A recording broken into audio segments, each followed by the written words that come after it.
What is up, everybody? Now that we've had Alice, now that she's been out for more than 24 hours, people are getting her. And, one of the topics that's really come up a few times is tank question mark. Tank or spank, right?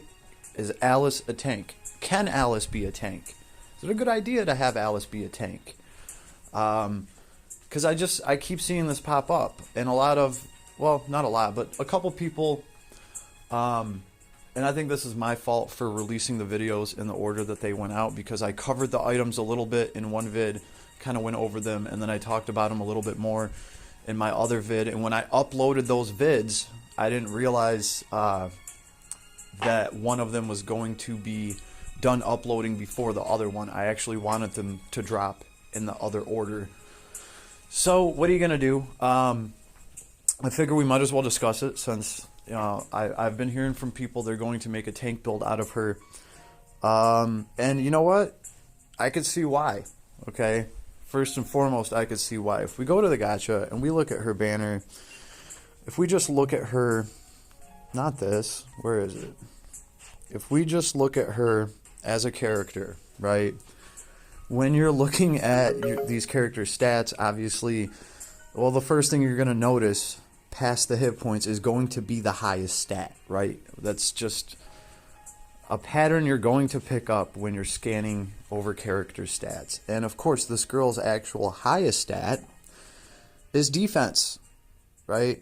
It's defense. It is like 170 almost higher than her strength.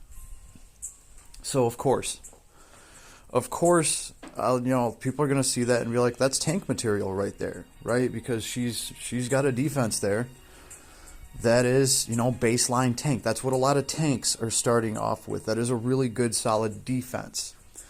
The way that I kind of looked at it was, in my eyes, okay, she's a powerful attacker, and they made her tanky, right? Because to me, a tank and a tanky attacker are two different things. Personally, in my book, a tank actually has to have tank abilities. Okay, they have to have a way to take damage and do something with it. Ignore some of it, break some of it down, deflect some of it, reflect some of it, or recycle it, right? Recycle hit points, right? Like, I did a video a long time ago on Blood Rose, on how he's not a tank, he's actually a blood bank. Blood Rose isn't even just straight up tanking damage in the, in the typical definition of it. He is recycling health, right? The guy just has so much lifesteal and hopefully a high hit point pool that the damage that you're doing to him is not really exceeding the damage that he's healing. If you play him right and if he's built right, that is how he is supposed to work. But effectively, he's still doing a tank's job, right? He's holding on, he's taking a bunch of damage so that your other units really don't have to take damage. Lance Evil is a tank, and for all purposes in this game, Lance Evil is a tank, straight the F up. He is a tank. He is designed to be a tank, right? Now, I don't have him on this account, but if I recall, like, he can't even use killers or something like that. If I do recall, well, actually, I shouldn't say that, because they have since updated him. But I remember something from when Lance Evil first dropped where they wouldn't let him have killers or something like that. But Lance Evil has the ability to increase his block chance, and he's the only one so far that has been able to do that, and that's a big deal. You will hear a couple of YouTubers probably complain that they don't think block procs enough in Last Cloudia, and I think they did that on purpose, so that when a tank comes out that can actually have a high block rate, it's going to stand out without having to break the game, because the block rate that we have right now is just so effing abysmal. But hey, think about it. Block only costs a couple SC. Vigilance is like, what, another 1 or 2 SC? So, it is what it is. But Lance Evil, that's his way of tanking, right? He's going to block a lot of that damage. You know, and obviously you're going to load any of these characters up with damage reduction 2, magic damage reduction, any type of shield ability that you can. So obviously you can make almost any character in this game a tank, right? Quote unquote. You can make them all tanky. But there's only a few characters that are really going to perform at their peak when they're in that mode. This is just what I personally think. Obviously, Lance Evil's one of them, right? Because if we put all of the same, you know, defensive abilities on all these characters across the board, Lance Evil would still come out on top, because on top of having all of the lifesteal and all of the high defense and hit point boosts and damage reduction and damage absorption, because on top of having all of that everybody has, he's going to have a higher block chance. And it's actually going to show. He is going to block like every other attack that hits him. Everybody else is still, you know, they're going to be using those defensive abilities that you paid a ton of SC for, but that's it. They're still going to take that damage head on with just the SC that you put into them. They don't have anything special. Another tank that I actually like to talk about is Roland. Roland is a good tank. You can build Roland up to be amazing because, right, he doesn't have a crazy block ability like Lance Evil. He does not. He does not have a block ability, right? So Roland, he kind of comes at it from a different angle. He has to have something, right? Something that's going to make you a better tank than just any other character in this game with tank-like abilities. And for Roland, let's see. When casting magic or skills, half damage taken. Can't be interrupted by most attacks. Okay, so as long as Roland is literally doing anything, okay, casting magic or skills, when he's using his awesome skill kit, or when he's casting any spell, so on demand, you can pretty much, you know, you see something bad coming, you can make him start casting a spell, and he gets 50% damage reduction. All right, and this is one of my favorite things about Roland. This is why I still, you know, play Roland. This is why I've invested into Roland, because he is an awesome tank, because this is 50% damage reduction. And it doesn't matter if it's magic damage. It doesn't matter if it's physical damage. I don't think Lance Evil can block a spell, right? So this is what makes Roland go above and beyond, and, you know, a legitimate tank in my book, in my opinion. This alone right here, because this one alone thing is 50% damage reduction. That is pretty effing huge, okay? So, you know, that's kind of where I stand on tanks, right? Because anybody can get jacked up defense, you know, and all of these damage reduction ability. Well, damage absorption abilities, I'm sorry, I should say, because Roland actually has damage reduction. And it doesn't discriminate. It doesn't matter if it's magic damage or physical damage, and it's easy to activate. Like Roland is always going to have 50% damage reduction on him, because he's always going to be using skills and doing attacks. So that is pretty damn gnarly, and that is tank worthy, right? That's up there with Lance Evil's block ability, in my opinion. Lance Evil's block is always going to be on. He's always going to have that high jacked percent to just start blocking every attack that gets thrown at him. And that's always active, right? So then we start looking at other characters.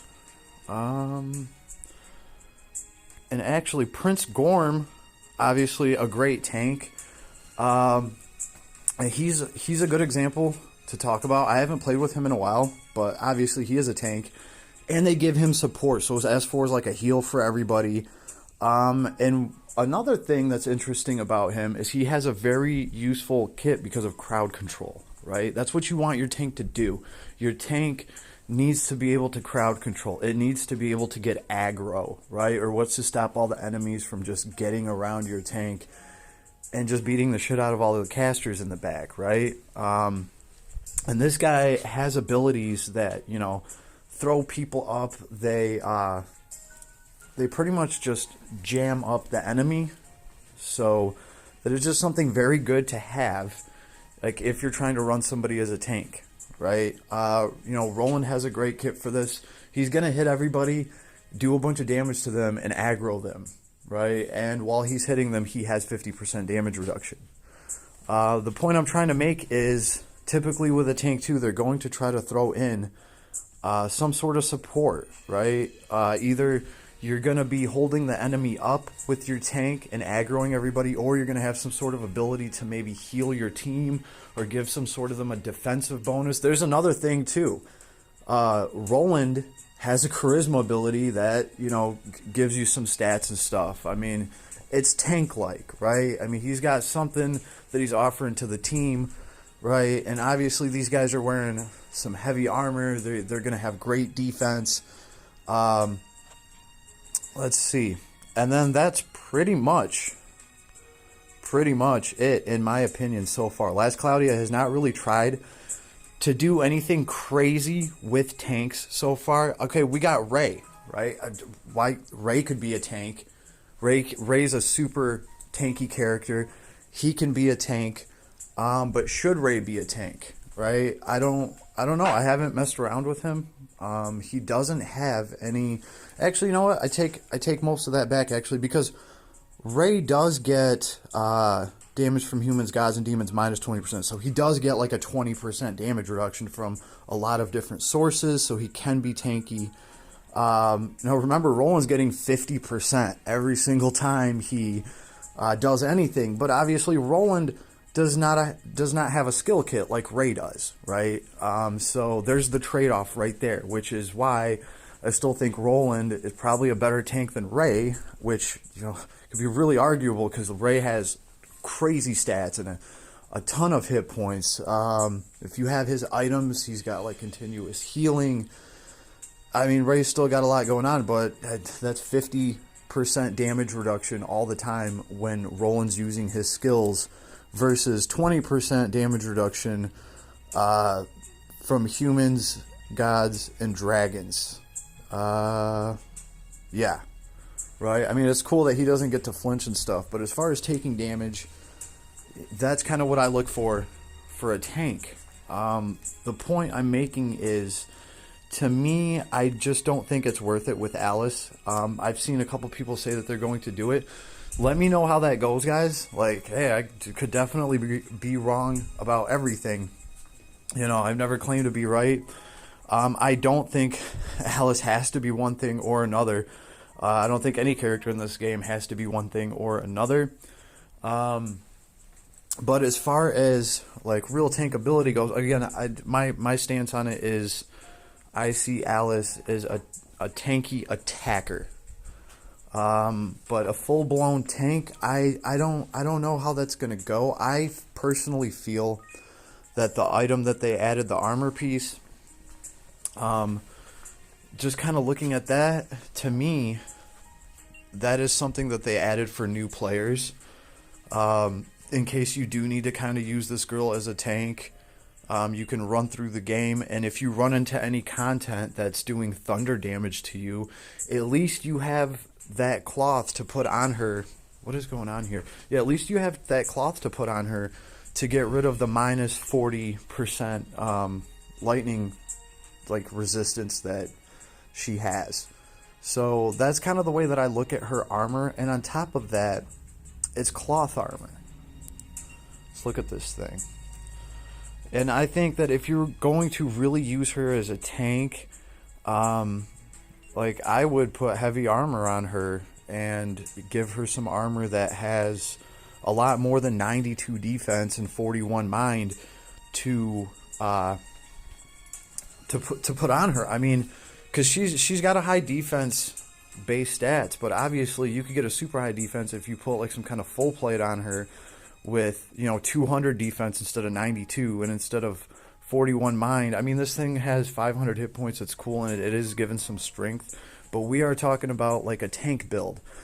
The real reason I see to get this thing is because of the 40% to the lightning resistance, because this girl is weak to lightning. So I think maybe if like a new player got this girl and they wanted to take her through the whole game, obviously she's going to struggle in places that do a ton of thunder damage to you. So if you pick up this armor for her, you can put that on her. But I would imagine that as soon as you're done fighting that boss or that opponent that does a ton of lightning damage, you're probably going to switch to putting a second weapon on her, right? Because that is really one of my biggest gripes with her going full tank, just in my opinion, is again, you're cutting out a very expensive ability that she has in her kit for free. You're not utilizing dual wield, right? I mean, that's kind of like an ability that costs a lot, right? And they're giving that to you for free. And don't get me wrong, I'm sure if you had her set up as a tank, she could still do great damage, but obviously I think she's doing more with dual wield, rocking 2 weapons that are just doing a ton of damage. And I mean, I've been comparing her to Kohaku as far as kind of how her kit goes. And I couldn't see Kohaku switching to tank mode. So that's just kind of the way I see it. So people have been kind of, asking what I think about the armor and stuff. And I'm thinking, I did release so many vids kind of in the wrong order and everything. Maybe they're just not seeing the other section where I talked about the weapons for this character. Because I still got to stick to my guns on this one. If I was going to get anything, I'm going to get the sword, right? It is like a 30 damage upgrade from the sword that I have on her. I have an Excalibur on her, plus the Holy Sword Marius or whatever that thing is. So this other sword, I mean, it gives her more to her damage cap, and when she's in Slayer mode, and it's got a good attack on it, and it has some defense and mind on it too, so it's probably her best weapon. If you guys want to get the armor, I mean, if I had a bunch of the points, your boy would be the first one in line to get both of her items, just to have them for completion's sake, just to put that armor on her to say that I can do it, and to run her in the one map where you're going to want to run her where some lightning comes down. I don't know. But I would be one of the first people in line to nab both of the items up for her. But I happen to be in a situation where I only have 10 of those medals anyway. And her weapon or her armor, they're 25 apiece, So I'm going to have to make that decision. And all I can do is tell you guys, what I'm honestly choosing and why I'm choosing it. And I'm not trying to put down the idea of trying to run her as a tank. Yeah, guys, do it. Be creative. You might find something amazing that I totally didn't even see, But as far as any advice that I'm giving, I'm just telling you guys kind of what I'm doing and why I'm doing it. And it's going to come down to me trying to get that sword if I can get any of those items at all. Honestly, she's doing pretty good with the Excalibur and the Maria sword that I have on her right now. An extra 1,000 to damage cap in Slayer mode, though. To her, that's like all the time, right? And here's another thing. Yeah, Slayer mode, right? I don't know how well Slayer mode is going to kind of like work for her if you're trying to use her as a primary tank. I can see her getting into everybody's face and kind of getting aggro with her S1 and kind of jumping around and stuff like that. So I could see her doing that.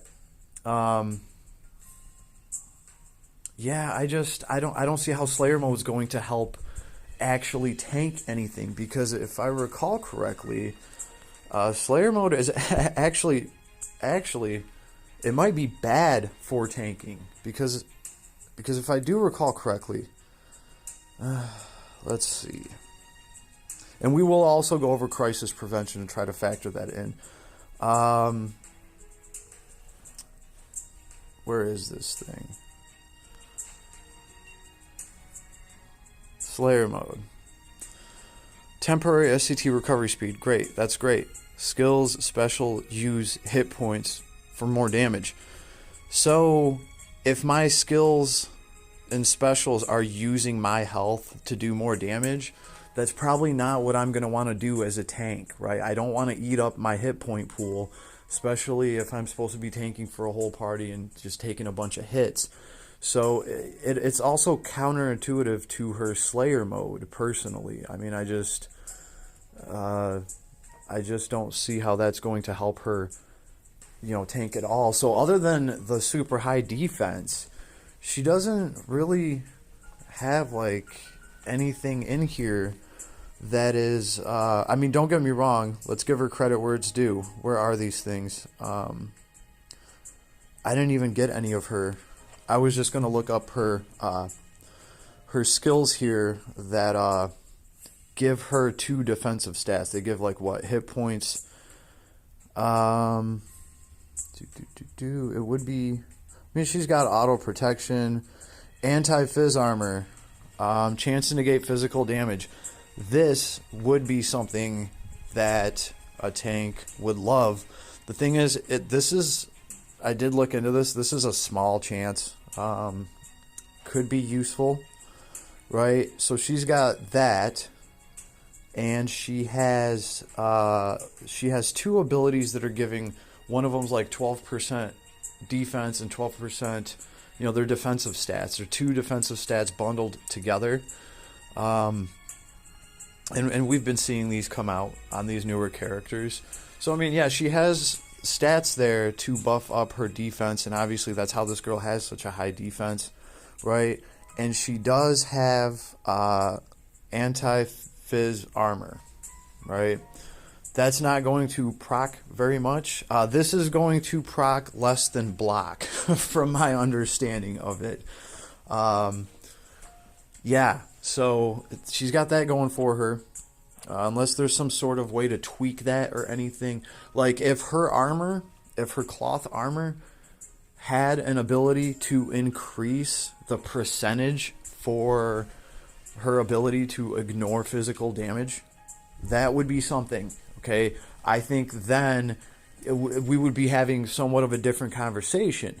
But that's not the case, and I've been led to believe that that's like lower than a block chance already, and it is only physical damage, right? This is physical damage.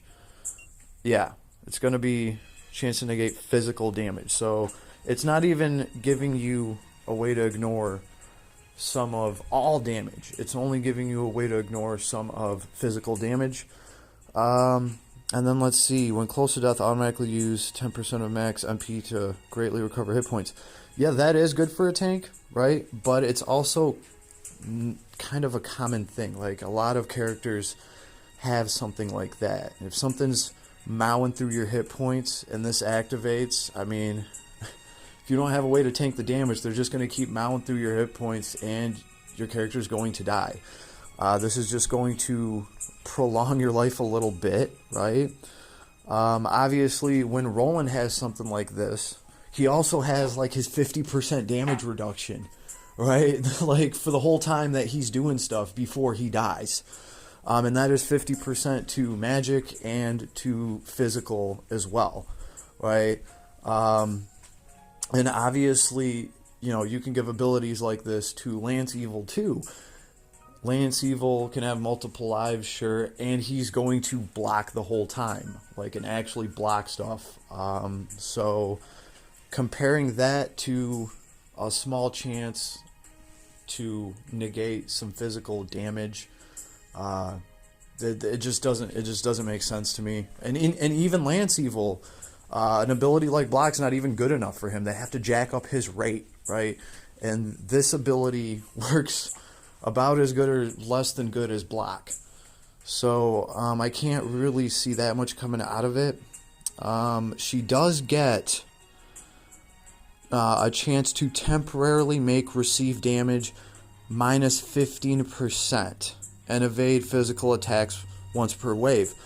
So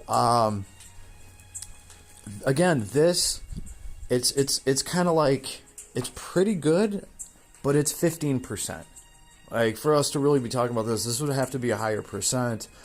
And again, this is only going to click once per wave. And then, cool, you might get to dodge a couple hits. You might get to negate a couple hits, right? It's not the same as having pretty much 50% damage reduction, like, the whole time you're fighting and throwing skills. And it's not the same as having an actual block that works and being damn near impervious to just physical attacks. And that is just my opinion. It's just my opinion. I think that just because they gave this girl such a high defense, and hey guys, like, hey, my opinion could be wrong. I'll be the first one to admit if it is, right? If you guys want to run her as a tank, like, go for it. And let me know how it goes. Like I said, I would really like to know if these abilities all come together in some crazy ass way and somehow do something for this character that I'm just not seeing. I would love to know that, because I would like to fix my perspective, right? I would love to be schooled if that's the case, because then I might want to build her that way myself. But for now, I can't justify giving up the dual wield, the hit count that she's getting, right, and just the overall damage. I don't think they gave this girl a super high attack because they jacked up her S4 too much. She has way too many bonuses to increase her S4 damage to be running around with 1300 base strength. That's all there is to it. She because she gets her S4 all the time, and it already has a bunch of boosts to it, I think that's pretty much enough, right? I mean, this character had to be balanced out somehow, and that's why I think we have a character with under 1100 strength, which I can't say we haven't had one recently because we just had Lily. I'm sure Lily's strength isn't the highest because she doesn't need it, but for the most part, the characters we've been seeing lately, 1300 strength certainly looks a lot more impressive than this, but you got to realize this girl is just an F4 bomb, and she has a bunch of boosts to that, and she does have a lot of nifty stuff, and I totally dig her as an attacker. I think she works great as an attacker, and I've been comparing her to Kohaku, and because that S3 works just like Kohaku's. Absolutely love it. It's great. I miss throwing that thing. It's phenomenal to use. I love her S3, and I haven't even started really building on her kit and giving her skill charge abilities, so I can't wait to do that. She will just be jumping around all over the place. The girl's jump mechanic is great, so just between her jump and her S3, that's all the Kohaku I need right there. I can always hit S2 and launch a bunch of rockets. And actually, I dig that S2 because it's kind of spammable. Like, if somebody's far away from you, you can start tapping on S2 and she'll, send a steady flow of rockets over there. And they do good damage and they disrupt the enemy. So that's cool, right? You can shoot them with rockets until you get another S1 to jump over there and start the onslaught again. I dig it. And then on top of that, just being able to come in with that S4 all the time and getting the increased damage. My first time watching her S4, I thought it was over twice when it wasn't. I was like, oh, cool, it's still going. She's doing more, right? Because she does the beam, and then you see the missiles come in, and you're like, oh, okay, cool.